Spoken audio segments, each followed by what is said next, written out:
You know that Congress isn't going to give us the SAVE Act. They're not going to pass election integrity reform. You know that Olympia is not going to pass election integrity reform. So what we're doing is this is a people-powered citizen initiative that this is going to give Olympia the opportunity to do the right thing. And if they don't act by getting 309,000 signatures, we will force this onto the November 2026 ballot and give the people of Washington a vote and a voice.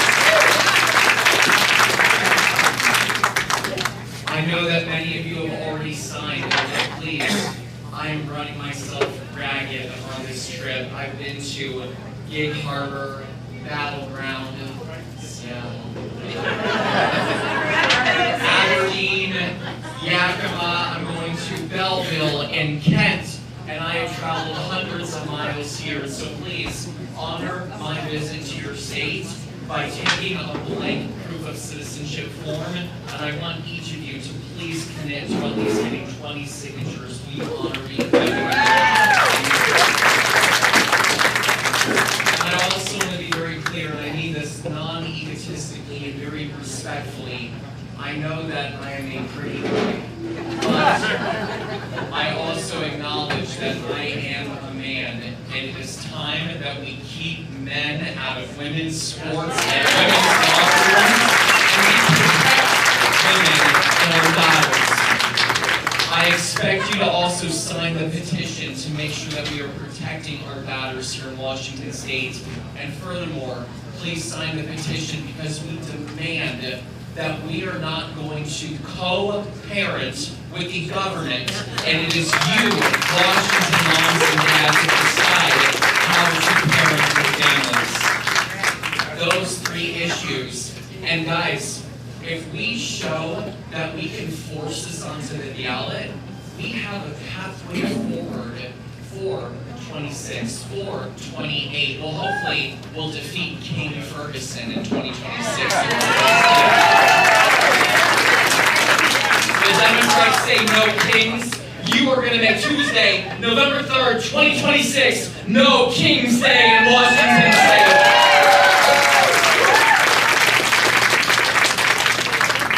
My intent after Washington is I'm going to Oregon. Bless my heart.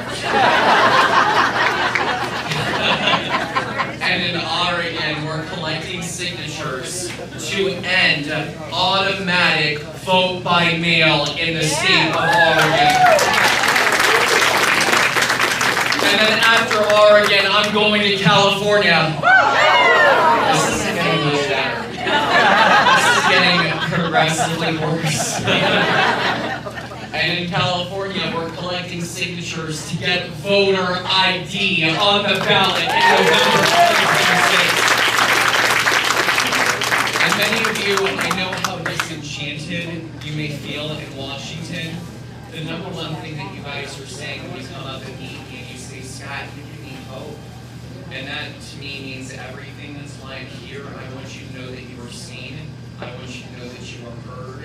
And by being here, a lot of people in the president's orbit are watching the numbers that you guys are delivering here at all of these events. That's going to show other people that they need to come to Oregon and that Washingtonians are ready to fight back.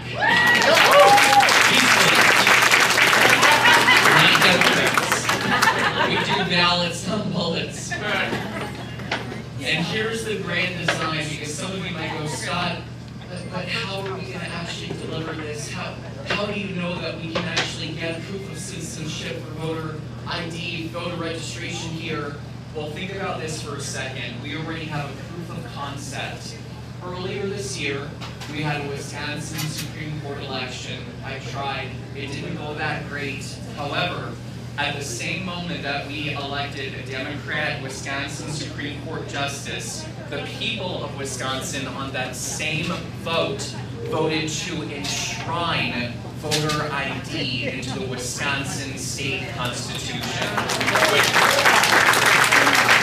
And in Nevada, in November 2024, 4, did you know the people of Nevada voted for round 1 that they approved voter ID even in Clark County, Las Vegas?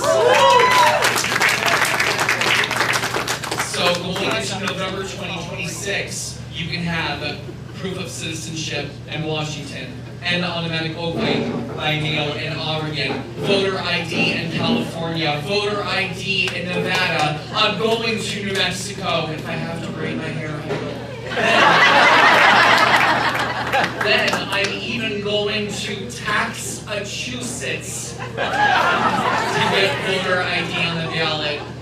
And so I just want you to know that among all of the policies that are America First driven, I'm going to continue to fight across the 50 states for election integrity to make sure that we are safe and secure.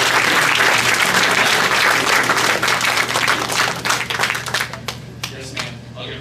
Yes. I will tell you, the Washington GOP is taking care of my hotel, but I want to be honest with you, I am not charging a cent for this trip. I'm here in Washington because this is the right thing to do. That's why my organization is earlyvoteaction.com, and we would love your help. But please, I'd rather, honestly, and I mean this very sincerely, I want your volunteership. I want your help. You deliver 350,000 signatures, just don't do the 309, do 350, get it on the ballot, and I make you a promise as I stand before you today. You deliver that on the November 2026 ballot, and I will come back to Washington State and do another initiative to return in-person voting to Washington State. You have my commitment. I promised I would be here, and I am here. I'm a man of my word, just like our president. Now, again, I ask you, you spend the next year doing everything in your power. Our president needs us. Our country needs us. Our children need us. And we need each other. We need more of this. We cannot spell community without unity. Do not let the divisive trolls that want to tear us apart, do not allow them to win. I need all of you to stay united as a family. I promise you, we have the opportunity to take back control even here on the West Coast.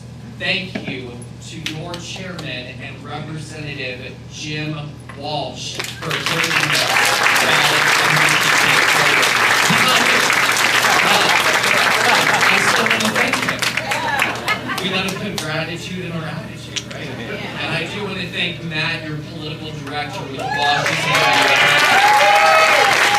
And because we're filming, I want to make sure I'm talking to the viewer at home. And to anyone that's not here right now, you at home can download the petition by going to wagop.org. Download the IL26-126 petition to have proof of citizenship. Print it, sign it, get your family members to sign it, then mail it to the Washington State Bellevue office. It's 11911 Northeast 1st Street, Suite B 201, Bellevue, Washington. Do that. Am I good or am I good? With that being said, I would love the opportunity to shake your hands, to meet with you, to get a photo, and just thank you for being here. And let's make Washington great again.